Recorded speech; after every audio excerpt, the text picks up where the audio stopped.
Welcome back to a new blog. আজকে হচ্ছে মহানবমী।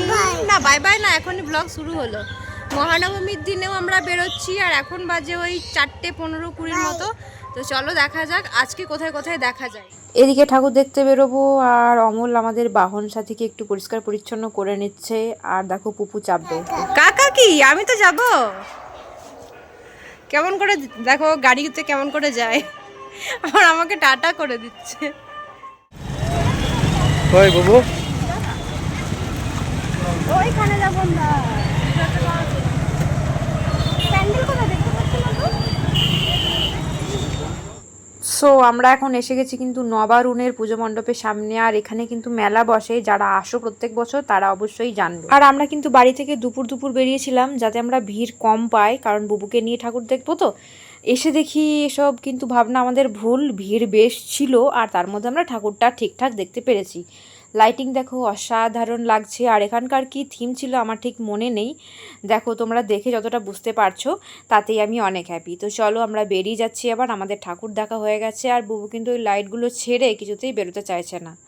আর ও কিন্তু ঠাকুরকে দেখলেই এখন প্রণাম করে। ওর প্রণাম করার স্টাইল একটু আলাদা, এখন তো ছোট তাই ও শেখেনি। তো মাথায় হাত দিয়ে প্রণাম করে, কখনো এক হাতে কখনো দুই হাতে। তোমরা কারা কারা নবারুণের পুজো দেখতে এসেছো তারা কিন্তু কমেন্টে জানাবে। আর দুর্গাপুর থেকে যারা যারা দেখছো, দুর্গাপুরকে ভালোবেসে, তারা কিন্তু অবশ্যই একটা করে রিয়াক্ট করে যাবে।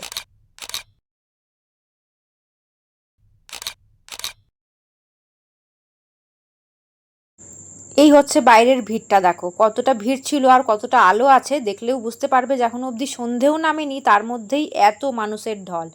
চলো আমরা এবার বেরিয়ে যাই, এবার অন্য একটা মণ্ডপে যাব। এখন আমরা এসে পড়েছি কিন্তু গোপাল মাঠের যে পুজোটা হয় সেই পুজোটা। এখানেও কিন্তু অনেক ভিড়, এখানে কিন্তু হালকা সন্ধেও নেমে এসেছে। আর এটার থিম হচ্ছে বৃন্দাবনের প্রেম মন্দির, অসাধারণ লাগছে। আর লাইটের কালারগুলো দেখো চেঞ্জ হচ্ছে, আমার তো হেভি লাগছে দেখতে। আর তোমাদের এই পুজোগুলো কেমন লেগেছে, মানে তোমাদের চোখে কোন কোন পুজো মণ্ডপগুলো সেরা লেগেছে একটু জানিও কিন্তু। হ্যাঁ, আমার যেমন অগ্রণী খুব ভালো লেগেছে, নবারুণ ভালো লেগেছে, গোপাল মাঠের তো কোনো কথা হবে না। আর তাছাড়া আমার বাড়ির কাছে একটা পুজো মণ্ডপ মানে হচ্ছে এই 2 বছর ধরে অনেক বড়সড় পুজো করছে, যেটা হচ্ছে শঙ্করপুর, ওটাও কিন্তু আমার বেশ লেগেছে।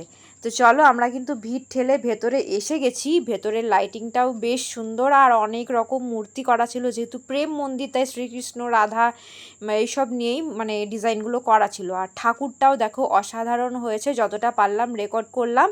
এরপর কিন্তু আমরা অন্য একটা পুজো মণ্ডপের সামনে এসে গেছি। এই মণ্ডপটা ঠিক কোথায় চলো বলছি আস্তে আস্তে। এই পুজো মণ্ডপটা হচ্ছে অগ্রণী যাওয়ার ঠিক উল্টো দিকে পড়ে কোনো একটা গলিতে। আর এখানে কিন্তু আমাদের আসা হতো না, কারণ আমরা জানতাম না। এখানে থিম দেখো হীরক রাজার দেশ, আর জায়গার নাম হচ্ছে সুভাষ সংঘ, যার 40 বছরের পুজো। আর আমি খুবই শিওর যে যারা নবারুণ আর অগ্রণী দেখে তারা অনেকেই কিন্তু এই পুজোটার ব্যাপারে কিছু জানে না, কারণ এটা একটু অন্য সাইডে আর ওই পুজোগুলোর তুলনায় একটু ছোট হয় এই পুজোটা। আর সত্যি কথা বলতে কি আমিও জানতাম না যে এখানে একটা এত সুন্দর পুজো হয়। এই 2 বছর আমরা এখানকার ঠাকুর দেখছি। দেখো আমার কিন্তু বেশ ভালো লেগেছে। আর এইভাবে ভেতরে ঢুকতে হচ্ছে, একদিক দিয়ে ঢোকার রাস্তা আর একদিক দিয়ে বেরোনোর রাস্তা। অ্যাজ ইউজুয়াল অনেক প্যান্ডেলেই এই নিয়মটা থাকে। তো দেখো বুবু কিন্তু হাঁটি করছে, ও কিন্তু এখন বেশ ভালোই হাঁটতে পারছে। আর এই যে দেখো ঠাকুরের এখানে আমরা চলে এসেছি, ঠাকুরটাও কিন্তু দারুণ লাগলো। আর ঢাক কাসর এগুলো বাজছিল, বুবুর কিন্তু বেশ ভালো লাগছিল। আর এই হচ্ছে প্রভাত সঙ্গের ঠাকুর, দেখো কি সুন্দর তাই না। এবার আমরা এগিয়ে যাচ্ছি ওই অগ্রণীর দিকে। এই যে ব্যানাচিতির বাজারের মধ্যে যে মেইন আকর্ষণ যেটা, সেটা হচ্ছে অগ্রণী। শুনেছি এখানে অনেক বড় অনেক উঁচু করে একটা প্যান্ডেল হয়েছে। রাস্তা কিন্তু এখনও অনেকটা বাকি। আর প্যান্ডেলের সামনে গিয়ে দাঁড়াবো কি, তার আগেই তো চোখ আর মন জুড়িয়ে যাচ্ছে এই লাইটিংগুলো দেখে। কি ঠিক বলছি তাই না? তোমাদের কি ভালো লাগছে না লাগছে না জানাও একটু। আর এখানকার যে থিম মানে অগ্রণীর যে থিম, শুনেছি থাইল্যান্ডের ওয়াট অরুণ টেম্পল সেটার আদলে তৈরি হয়েছে। তো চলো সামনেই আছে, এবার খুব বেশি দূর নয়, আমরা প্রায় চলেই এসেছি। অগ্রণীর সামনে আসতে গিয়ে হঠাৎ করে আমরা মুড চেঞ্জ করে ফেলি, কারণ সোজা রাস্তায় পড়ছে প্রভাত সংঘ। আমরা ভাবলাম ওটা আগে দেখে নিই, তারপর আমরা অগ্রণী যাব।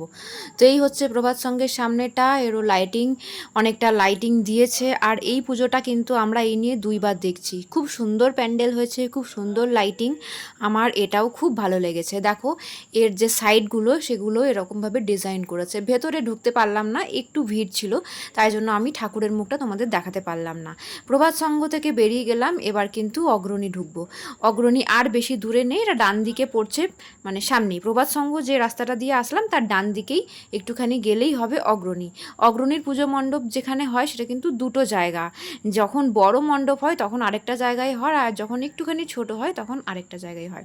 তো আলটিমেটলি চলে এসেছি আমরা অগ্রণী পুজো মণ্ডপের সামনে, কিন্তু এত ভিড়, ওই যে চতুরঙ্গতে একবার আমরা ভুল করেছি, তো তাই জন্য আমরা কিন্তু আর ভেতরে গেলাম না। বুবুকে নিয়ে অমল ভেতরে যেতে চাইছিল, কিন্তু বুবু খুবই মানে গরম লাগছে, ওর কষ্ট হচ্ছে, তাই আমরা বাইরে থেকে প্যান্ডেলটা দেখেই চলে আসলাম। তো দেখো কত ভিড়, একবার জাস্ট দেখো, এর মধ্যে তো বাচ্চা নিয়ে ঢোকা মানে একেবারেই উচিত নয়, আমি যেটা মনে করেছি।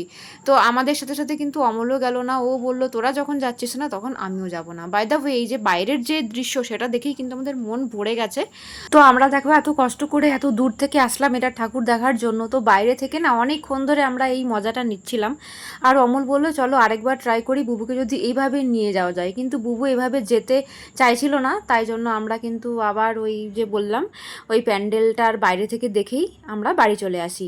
আর তারপর কিন্তু আমরা এসে গেছি এভিএল, যেটা আমাদের বাড়ির একেবারে কাছে। আর এখানের পুজো কিন্তু খুব জমজমাটি, খুব ছোটোখাটো পুজো, কিন্তু মানুষের ঢল এখানে সব অকেশনেই থাকে। দেখো তোমরা দেখলেই বুঝতে পারবে, দেখো কত লোকজন, এখানে কিন্তু সবাই আড্ডা দেয়, মজা করে, হই হুল্লোড় করে, এটাই তো সব থেকে বড় কথা, তাই না? তো চলো আমার ভিডিওটা আজকে এখানেই শেষ করছি, দেখা হচ্ছে নেক্সট ভিডিওতে।